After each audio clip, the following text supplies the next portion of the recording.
Louvado seja o nosso Senhor Jesus Cristo, para sempre seja louvado. Nós estamos aqui então para dar continuidade ao nosso estudo bíblico. Nós estamos no capítulo de São João, segundo São João, no capítulo 7 e 8 do Evangelho de São João.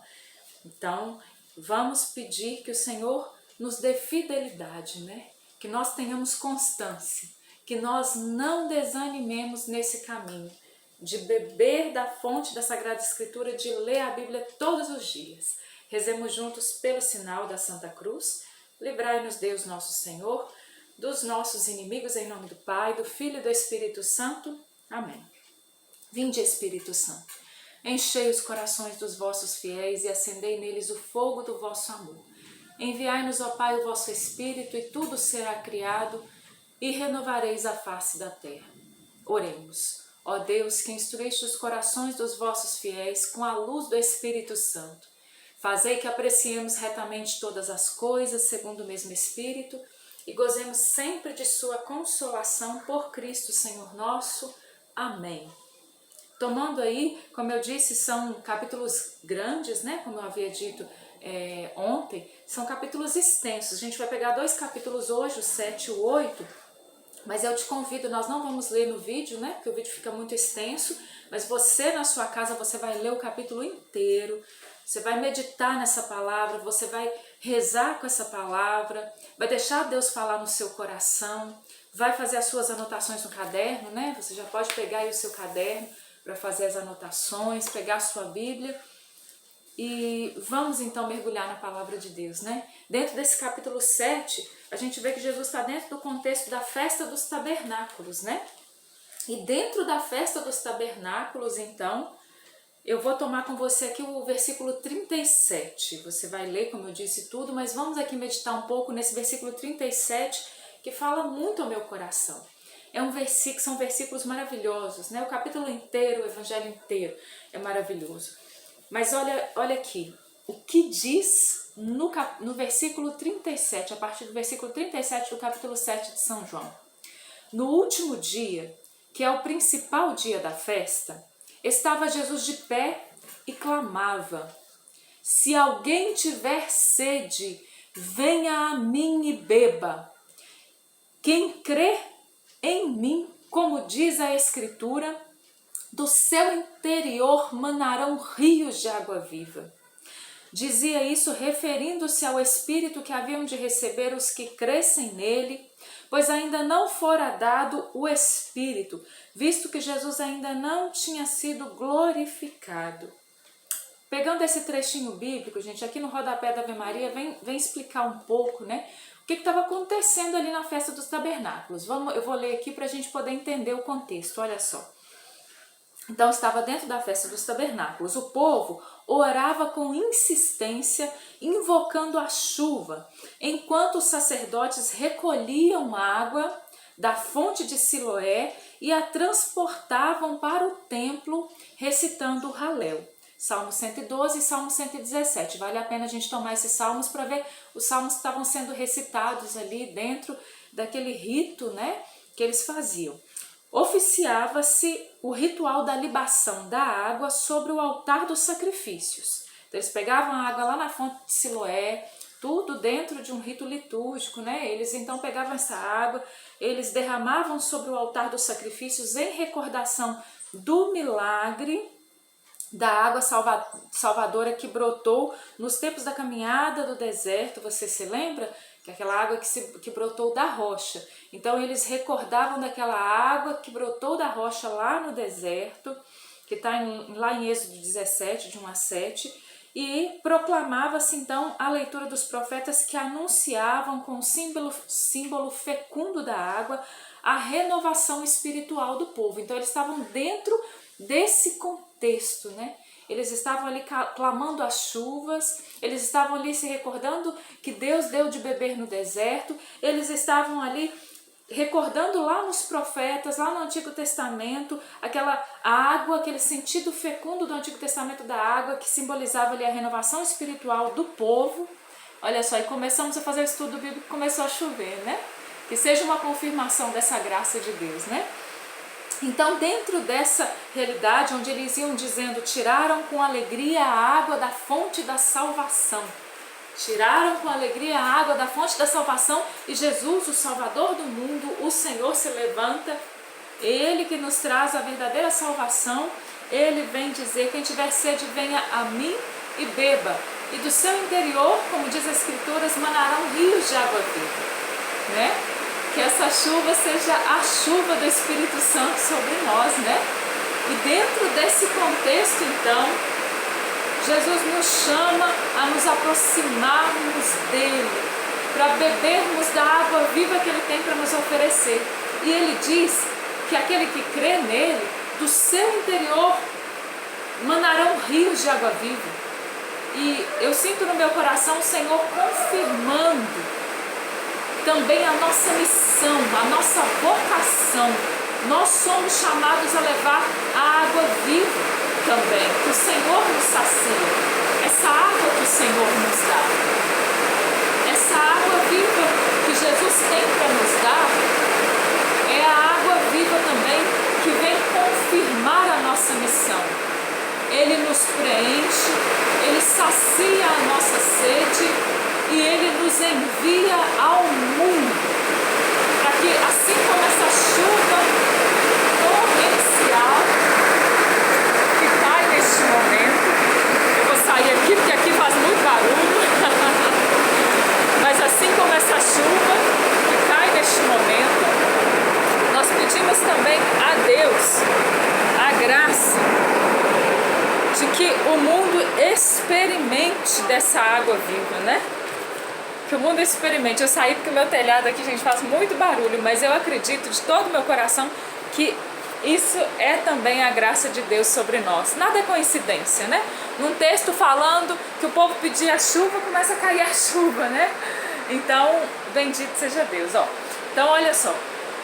A partir do momento que o Senhor diz que do nosso interior, do interior daquele que crê, manarão rios de água viva, o Senhor está dizendo que essa graça, ela é abundante, né? O Senhor também confirma o nosso ministério. Nós somos enviados ao mundo, né? E enviados ao mundo para levar o Evangelho, para anunciar Jesus Cristo. Então é isso que o Senhor deseja de nós, né? E Ele vai nos confirmar, Ele vai nos preencher e Ele vai fazer jorrar. Também da nossa pregação, também do nosso anúncio, também da nossa evangelização, esse rio de água viva, né? Nós vamos lá então para o versículo 8, capítulo 8, aliás, onde vem falar da mulher adúltera, né? Na continuidade aí da passagem, existe uma discussão entre Jesus e os fariseus, né? Jesus ali primeiro apresenta a mulher adúltera para ele, né? Ele diz, quem estiver sem pecado, que atire a primeira pedra, né? Essa passagem tão conhecida por nós, onde Jesus diz, então a mulher, vai e não peques mais, mas o mais importante aqui, aquele que não tem pecado, que atire a primeira pedra, e ali Jesus apela à consciência daquelas pessoas, né? A rigidez daquela lei, e ele vem trazer a lei da misericórdia, né? Que quer trazer a pessoa, retirar a pessoa do pecado, não apedrejando a pessoa, não matando a pessoa, mas apresentando a vida plena, a vida em abundância. Esse é o nosso chamado. Então, começa uma discussão entre Jesus e os fariseus, e Jesus diz, eu sou a luz do mundo. Aquele que me segue não andará nas trevas, mas terá a luz da vida, né? Olha só. Vós julgais segundo a aparência, eu não julgo ninguém. Se eu julgo, meu julgamento é conforme a verdade. Porque eu não estou sozinho, mas comigo está o Pai. Jesus mais uma vez vai dizer dessa íntima ligação dele e do Pai, né? Várias vezes Jesus vai falar sobre isso. Eu e o Pai somos um, essa ligação profunda de Jesus com o Pai. Ele diz no versículo 23, vós sois cá de baixo, eu sou lá de cima. Vós sois deste mundo. E eu não sou deste mundo, né? Jesus tinha uma palavra que desafiava, né, os judeus daquela época, sobretudo as autoridades ali que se julgavam conhecedores de tudo e maiores do que tudo, né? E Jesus vem dizer então,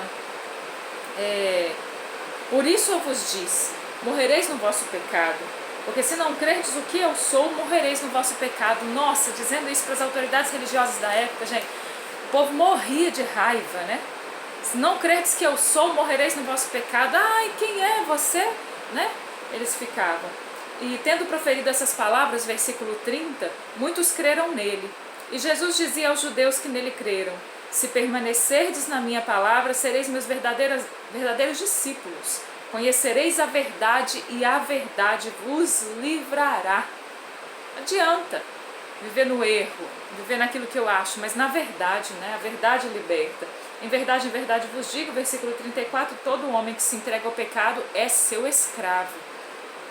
Versículo 36, se portanto o Filho vos libertar, sereis verdadeiramente livres.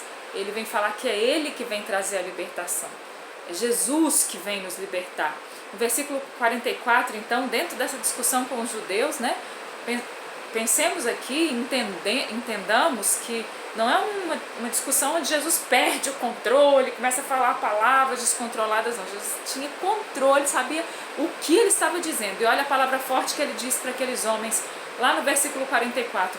Vós tendes como pai o demônio e quereis fazer os desejos do vosso pai. Jesus, ele era homicida desde o princípio e não permaneceu na verdade, porque a verdade não está nele. Quando diz a mentira, fala do que lhe é próprio, porque é mentiroso e pai da mentira. Pai da mentira é o diabo, Jesus que está falando isso, né? Então vamos tomar cuidado com as mentiras que nós dizemos, né? Se nós estamos dizendo mentiras, a quem nós estamos servindo, né? Nós estamos a serviço da verdade? Em verdade vos digo, versículo 51, se alguém guardar a minha palavra, não verá jamais a morte, gente. Se alguém guardar a minha palavra, diz Jesus, não verá jamais a morte. Por isso que nós estamos aqui estudando a palavra de Deus, por isso que nós estamos nos alimentando da Sagrada Escritura, que ela é fonte de vida. Versículo 46, Abraão, vosso pai, exultou com o pensamento de ver o meu dia. Meu Deus, olha só, Jesus se revelando ali como o Messias, né? Viu e ficou cheio de alegria, falando de Abraão, né? Os judeus disseram, não tens ainda 50 anos e viste Abraão? Respondeu-lhe Jesus, em verdade vos digo, antes que Abraão fosse, eu sou. Que eu sou que é esse? Que eu sou que é esse? É aquele mesmo eu sou que Deus disse para Moisés na sarça ardente. Eu sou aquele que sou. O eu sou. O Deus de Israel, revelado no Antigo Testamento, se revela agora em Jesus Cristo, que diz, antes que Abraão fosse, eu sou. Se não entendesse, né? Só não entendia quem não queria. Aí essas palavras pegaram então em pedras para lhes atirar. Jesus, porém, se ocultou e saiu do templo. Não deram conta de Jesus dizendo, eu sou. Não deram conta de entender que Jesus era Deus, né? Não entrava na cabeça deles. Se eles tivessem pelo menos humildade de reconhecer, através das obras que Jesus fazia, através das palavras de Jesus, quem era Ele, né? Muitos entenderam, mas muitos não entenderam. Muitos entendem hoje, muitos ainda não entendem. Peçamos ao Senhor a graça de compreendermos verdadeiramente que Ele é o verdadeiro eu sou, né? Que Ele vem nos revelar o Deus verdadeiro. Eu encontrei uma ordem aí no versículo 24 do capítulo 7, né? Lembrando que nós encontramos promessas, ordens, princípios eternos, a gente anota como aplicar mensagem de Deus para mim hoje e como aplicar em minha vida. Então, dentro dessa passagem eu encontrei uma ordem aí no versículo 24, não julgueis pela aparência, mas julgai conforme a justiça. É uma ordem, né? Se alguém tiver sede, venha a mim e beba. Isso é uma ordem, né? Do seu interior manarão rios de água viva, já é uma promessa. Olha só, então dentro de um mesmo... Não é do mesmo versículo não. O 37 tem a ordem, 38 tem a promessa, né? No capítulo 8 aí, eu encontrei um princípio eterno.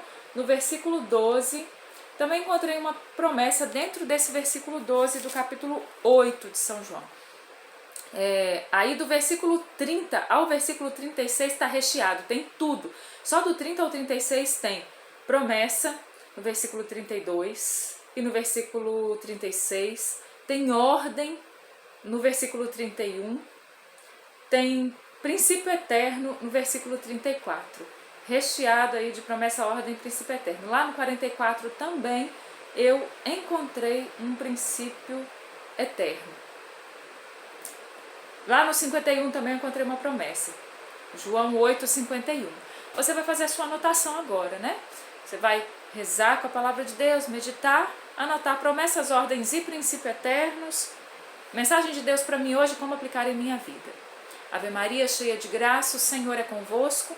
Bendita sois vós entre as mulheres e bendito é o fruto do vosso ventre, Jesus. Santa Maria, Mãe de Deus, rogai por nós, pecadores, agora e na hora da nossa morte. Amém. Rogai por nós, ó Santa Mãe de Deus, para que sejamos dignos das promessas de Cristo para sempre. Amém. Que o Senhor possa nos preencher com a palavra dele. Em nome do Pai, do Filho e do Espírito Santo. Amém.